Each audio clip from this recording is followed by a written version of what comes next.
ఓం నమః శివాయ గురుగారు. ఓం నమః శివాయ. శివాయ గురుగారు, ఇవాళ ఏం స్టోరీతో స్టార్ట్ చేసుకుందాం? ఓ మంచి కథ ఏదన్నా చెప్పుకొని కార్యక్రమంలోకి వెళ్దాం. సో ఈరోజు బెస్ట్ ఫ్రెండ్షిప్ డేనా?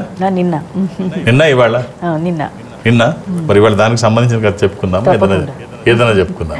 ఓకే, మీ ఇష్టం, చెప్పండి. బెస్ట్ ఫ్రెండ్షిప్ అయితే చెప్పండి. బెస్ట్ ఫ్రెండ్స్ గురించి చెప్పుకుందాం. ఇప్పుడు మనకు ఫ్రెండ్స్ ఉంటారు నలుగురు, మనస్ఫూర్తిగా ఆత్మకి దగ్గర ఒక్కరే ఎవరో ఉంటారు షేర్ చేసుకోవాలనిపించేవాళ్ళు, వాళ్ళే బెస్ట్ ఫ్రెండ్స్ గా భావిస్తాం. సో అది బెస్ట్ ఫ్రెండ్స్ డే అంటే నిజమే. ఎందుకంటే మనకి కూడా బెస్ట్ ఫ్రెండ్స్ గురించి రకరకాలుగా చెప్తుంటారు.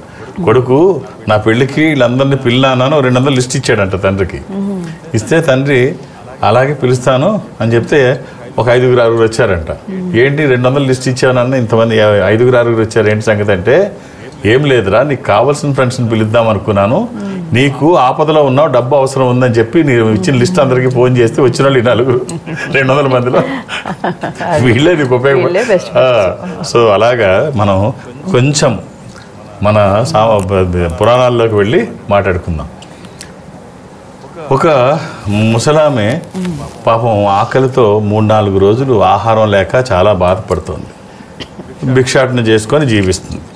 ఎక్కడా కూడా ఆమెకి ఓ 3-4 రోజుల నుంచి ఎవరు భిక్ష వేసిన వాళ్ళు లేరు. 4వ రోజు కూడా అయిపోయింది. ఆకలి వేస్తుంది, కళ్ళు తిరుగుతున్నాయి, మంచినీళ్ళు తాగుతూ పడుకుంటుంది, వృద్ధాప్యం మీద పడుతోంది. సరే అనుకోకుండా ఎవరో ఆఖరిలో ఆ రోజు 4వ రోజు రాత్రి సాయంత్రం పూట ఎవరో కొంచెం శనగలు 2 గుప్పెట్లు తీసుకొచ్చి ఆమె చేతిలో పోశారు. అమ్మయ్య బాగుంది, ముందు ప్రాణం నిలబడింది, ఇవి చీకటి పడిపోయింది కదా, స్నానం చేసి భగవంతుడికి నైవేద్యం పెట్టి ఈరోజు అయిపోయింది రేపు తిందాంలే, ఇవాళకి అయిపోయింది కదా నైవేద్యంగా పెట్టి రేపు తిందాం అని చెప్పి అనుకుంటుంది. ఈలోపు ఎవడో దొంగ వెధవ మూట చూసి డబ్బు అనుకొని ఎత్తుకొని పోయాడు. అది గుంజుకొని ఎత్తుకొని పోయేటప్పటికి ఉరుక్కుంటూ పరిగెట్టు. పెద్ద ఆమె పాపం వెనక పరిగెట్టలేదు, ఉరకలేదు, వాటితో పాటు తిట్టుకుంటుంది.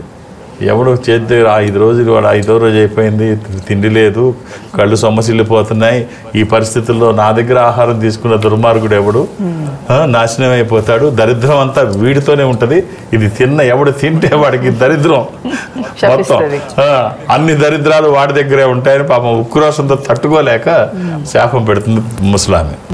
సరే అయిపోయింది. దొంగ అలా తీసుకొని వెళుతుంటే, ఇది తీసుకొని దొంగతనం చేసుకొని వెళుతుంటే మనుషులు వెనక వెంబడిస్తారు. ముస్లాం దగ్గర ఏదో డబ్బు తీసుకెళ్ళిపో, అడు పరిగెట్టుకుంటూ వెళ్ళి ఒక ఆశ్రమం ఉంటే అక్కడ కింద పడేసేది, వీళ్ళకి దొరకకుండా కింద పడేసి పారిపోతాడు.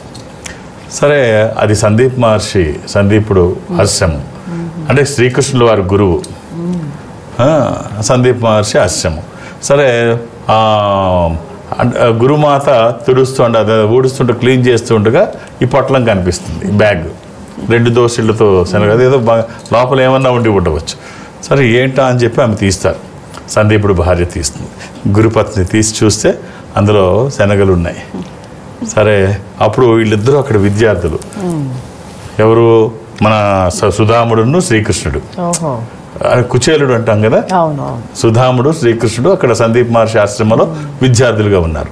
సరే వీళ్ళకి ఇద్దాము, వీళ్ళకి ఉపయోగపడుతుంది అని చెప్పేసి, నాయనలారా బయటికి వెళుతున్నారు కదా, అక్కడ ఏమైనా అవసరమైతే వీటిని తినండి అని చెప్పి, ఆకలి వేసినప్పుడు వీటిని తినండి అని చెప్పి శనగల ప్యాకెట్ సుధాముడికి ఇస్తుంది. సుధాముడికి ఇస్తే ఇద్దరు పంచుకొని తినండి.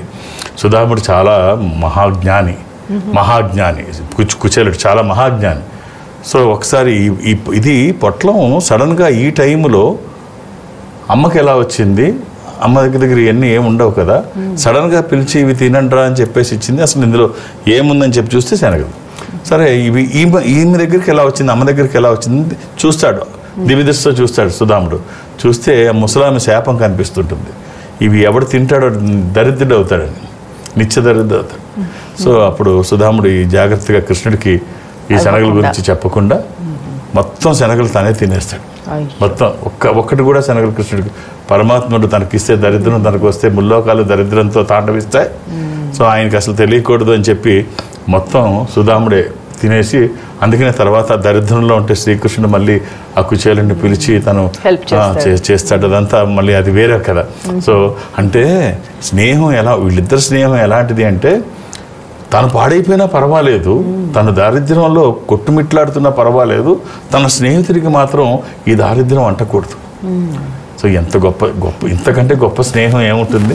సో అందుకనే వాళ్ళని చాలా గొప్ప స్నేహితులుగా సుధాముడిని అంటే కుచేలుడిని శ్రీకృష్ణుడిని విడరాని స్నేహంగా గొప్ప స్నేహితులుగా వాళ్ళని చెప్పుకుంటారు. సో ఇవాళ ఆ కథ చెప్పుకొని బెస్ట్ ఫ్రెండ్స్ అయితే వీళ్ళిద్దరు. వాళ్ళంతే సుధాముడు శ్రీకృష్ణుడు అంటే ఫ్రెండ్షిప్ అలా ఉండాలి. ఇప్పుడు తను ఏమైపోయినా పర్వాలేదు, తన ఫ్రెండ్కి ఏం కాకూడదు. అంతే. ఎవరు ఆలోచిస్తారు ఫ్రెండ్షిప్లో అలాగా?